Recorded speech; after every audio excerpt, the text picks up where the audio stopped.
நம்பவி சித்தரின் மொழியில இன்று கருவமத்தை காயை பற்றி பார்த்தோம்.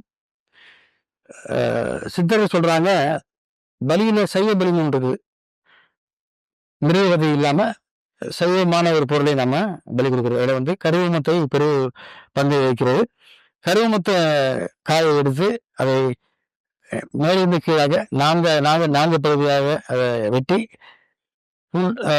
முழுமையாக பிரிக்காமல் அதுக்குள்ள குங்குமம் போட்டு அதில் பச்சைகள் பூரம் பற்ற வைத்து யாருக்கு நம்ம அவங்கள டிஸ்ட்ரிக் வைக்கிறோமோ அவங்க நிற்க வச்சு வளமாக 3 முறை இடமாக 3 முறை சுற்றி அதை வெளியே வைத்து அதை 4ஆக பிரித்து 4 திசைகளையும் வைத்துவிட்டு வந்துவிட்டால் அந்த அந்த மனிதரின் திருஷ்டி ஆகப்பட்டது பரிபூர்ணமாக கழிந்துவிடும். ஏனென்றால் அது ஒரு பலி கொடுத்ததுக்கு சமானமானது. ஆகவே கருமத்தை பயன்படுத்தி சைவ பலி செய்து நமது வாழ்க்கையில் வரக்கூடிய தீய சக்திகளை விரட்டுவோம். சாய்ராம்.